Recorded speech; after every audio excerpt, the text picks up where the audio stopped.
Na carta do apóstolo Paulo aos Gálatas, ele menciona um princípio relacionado à agricultura que ele usa para se referir à nossa vida de relacionamento com Deus. É um princípio que, quando é ignorado, produz duras consequências para a nossa vida. Agora, como eu creio que as Escrituras são a palavra de Deus, escrita por pessoas que foram inspiradas por Deus, é um princípio que precisa ser encarado como sendo o próprio Deus falando conosco, nos ensinando a respeito disso. A declaração de Paulo diz assim: não se enganem, de Deus não se zomba. Aquilo que alguém semear, isso também colherá. O princípio a que esta declaração se refere se aplica diretamente ao desenvolvimento da vida cristã, ao aprofundamento da nossa vida de comunhão pessoal com Deus. A implicação é que nos achegamos a Deus ou nos distanciarmos de Deus é uma escolha que nós fazemos. A qualidade da profundidade da nossa comunhão com Deus está diretamente conectada com o nosso desejo de realmente querermos conhecer a Deus e estarmos em comunhão com Ele. Ou seja, querer colher os frutos da comunhão sem estar semeando comunhão é certeza que não haverá fruto a ser colhido. É como você querer colher rosas do seu canteiro sem antes ter plantado uma roseira lá. Em outras palavras, negligenciar ou tratar com indiferença o exercício da comunhão pessoal com Deus e ter a expectativa de colher os benefícios, as bênçãos da comunhão com Deus, são coisas que não se harmonizam, porque o princípio é: aquilo que se colhe depende totalmente de ter sido semeado. É por isso que o que se planta é isso que se colhe. E na vida espiritual o princípio é o mesmo. Não é possível colhermos frutos da nossa comunhão com Deus sem que ela esteja sendo semeada, exercitada, plantada, por assim dizer.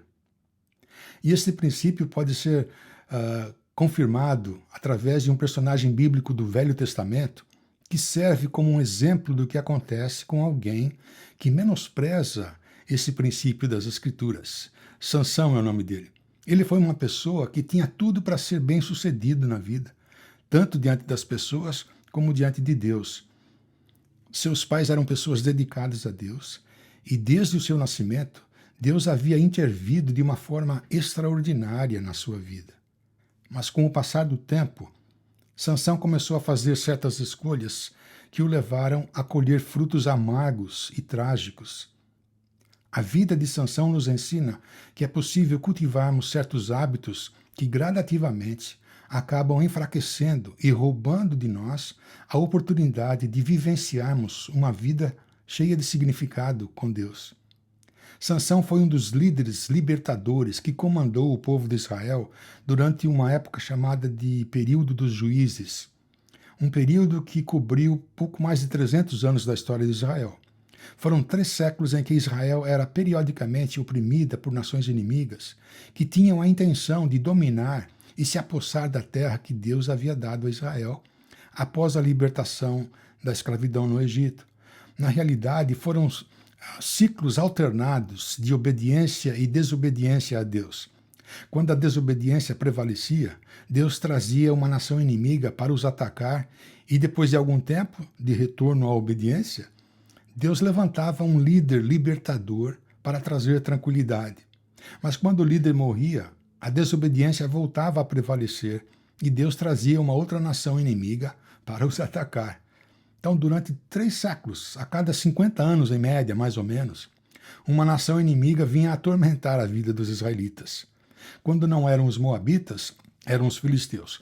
Quando não eram os filisteus, eram os cananeus. Quando não eram os cananeus, eram os midianitas.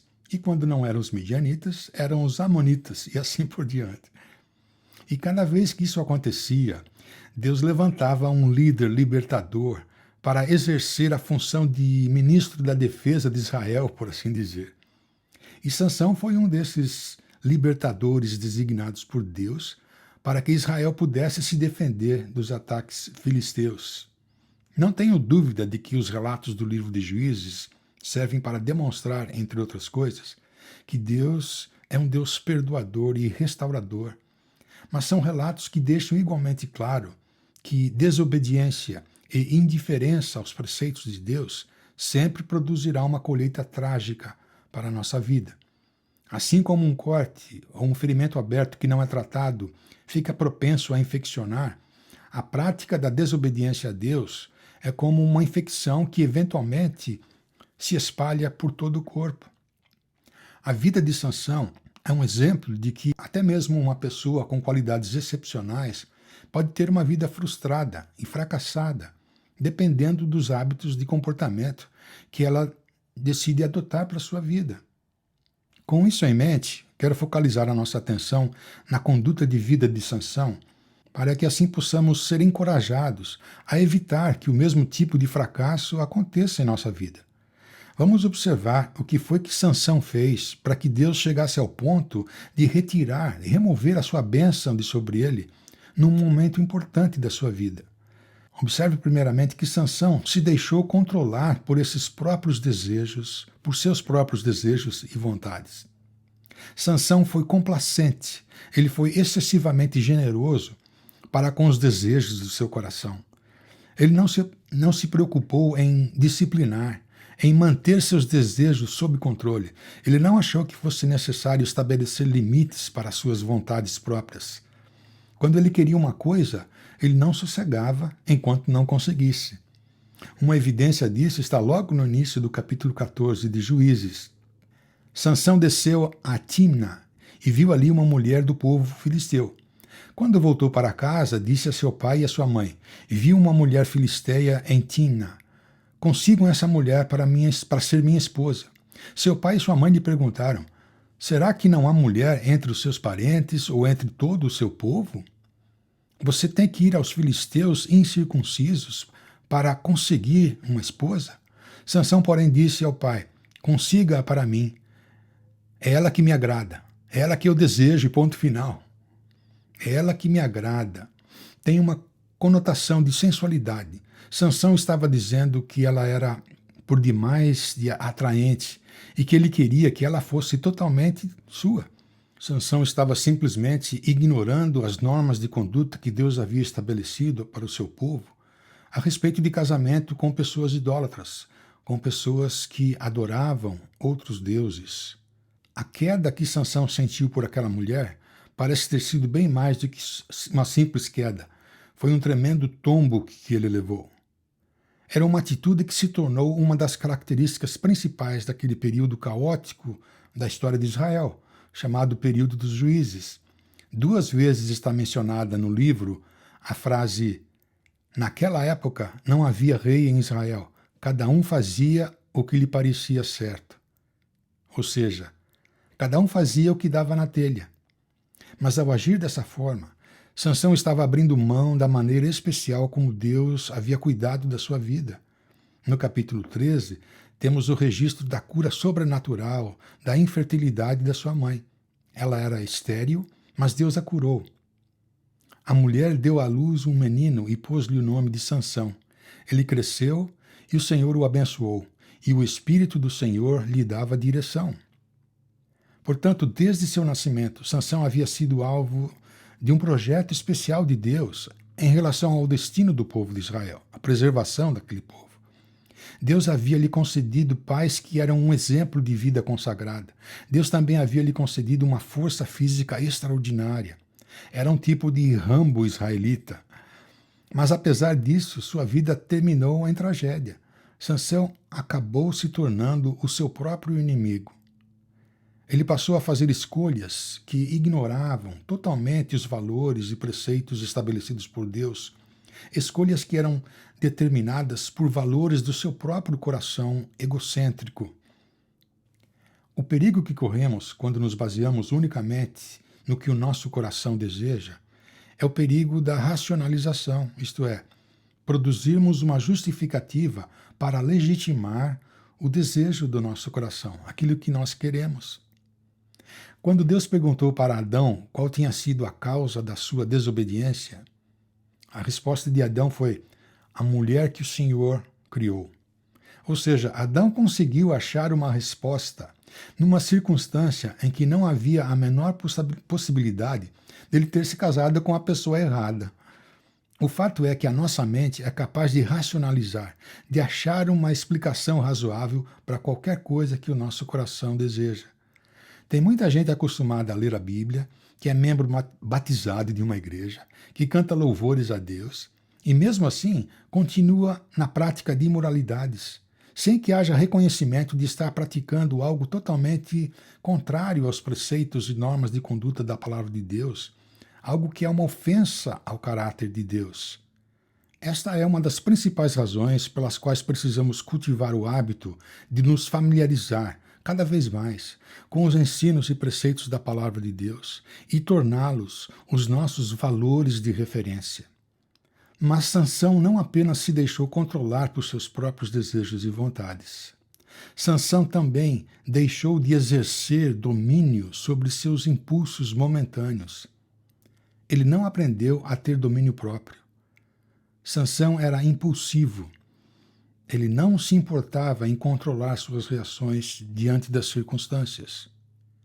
Na parte final do capítulo 14, tem o registro de que Sansão chegou ao cúmulo de matar 30 pessoas simplesmente para se apossar das roupas festivas daquelas pessoas, para que assim pudesse pagar por uma aposta que ele havia perdido. No capítulo 15, ele pratica um ato de crueldade contra animais, amarrando tochas de fogo no rabo de raposas que saíram correndo pelo meio da plantação dos filisteus, deixando a colheita toda queimada. Sansão parece ter sido o tipo de pessoa que não levava desaforo para casa, com um temperamento de pavio curto e extremamente vingativo. No livro de Provérbios de Salomão está escrito: como uma cidade que tem seus muros de proteção derrubados, assim é quem não sabe dominar-se. O homem irado provoca brigas, e o de gênio violento comete muitos pecados. O tolo dá vazão à sua ira, mas o sábio exerce domínio de si mesmo. A ausência de autocontrole, a ausência de limites, como que abre uma fenda destrutiva no alicerce da nossa vida. E assim, Sansão estava semeando para colher seu próprio fracasso. No capítulo 16 de Juízes, encontramos um outro hábito destrutivo da vida de Sansão. Sansão se habituou a tratar o favor de Deus com desdém, com desprezo, com indiferença. Aos poucos, Sansão passou a encarar o favor de Deus como sendo um tipo de obrigação da parte de Deus. Aquela atitude que diz: quando for necessário, Deus vai quebrar o galho para mim. O voto nazireu de não cortar os cabelos tinha o propósito de ser um constante lembrete do compromisso de viver de acordo com os propósitos de Deus. Isto é, a sua força física não estava nos seus cabelos propriamente dito. Seus cabelos serviam apenas como uma evidência visível da provisão da força física que Deus lhe concedera. Os capítulos 14 e 15 apresentam 3 ocasiões em que isso aconteceu. Capítulo 14, versículo 6. O Espírito do Senhor apossou-se de Sansão, e ele, sem nada nas mãos, rasgou o leão como se fosse um cabrito. No versículo 9, o Espírito do Senhor apossou-se de Sansão. Ele desceu a Ascalon, matou 30 homens. E no capítulo 15, o Espírito do Senhor apossou-se dele, as cordas em seus braços se tornaram como fibra de linho queimada, e os laços caíram das suas mãos. Encontrando a carcaça de um jumento, pegou a queixada e com ela matou 1000 homens. Aparentemente, Sansão deve ter se acostumado tanto com o favor de Deus que ele passou a usar a sua força física extraordinária para satisfazer interesses pessoais, de uma forma insensata e abusiva. E o desprezo pelo favor de Deus tornou-se evidente pela maneira imoral como ele passou a viver. O capítulo 16 começa o registro de uma aventura amorosa com uma prostituta da cidade de Gaza, e como ele usou a sua força física para fugir da cidade no meio da noite, arrancando os portões com os batentes e tudo. Uma dentre as muitas fraquezas que nós temos por natureza é que, quando menosprezamos o favor de Deus, não temos habilidade para determinar a hora em que Deus irá nos disciplinar, isto é, Se Deus irá exigir uma prestação de conta imediata ou se ele irá apenas nos conceder uma nova chance para obedecê-lo. E quando a gente menos espera, um dia a casa cai.